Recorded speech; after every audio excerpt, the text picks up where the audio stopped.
están llevando un ciclo llamado Canta Pueblo a una serie de localidades, en este caso de la provincia de Badajoz.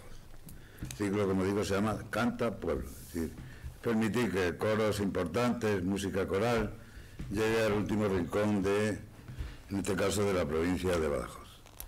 La Diputación desde el 2010 mantiene con el Instituto de Canto y Dirección Coral pues un acuerdo que ha permitido llevar la música interpretada por coros importantes a poblaciones de Extremadura, en este caso a 16 pueblos de la provincia de Badajoz, desde el 2010.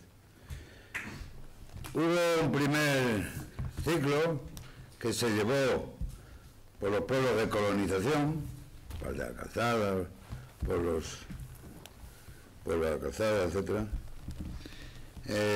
Un segundo que fue a la Siberia y a La Serena. El tercero transitó por la Campiña Sur y Tentudía. Y este cuarto, que culmina a finales de 2013 y que vamos a presentar dentro de un momento, discurre por la comarca de Zafra, Río Bodio.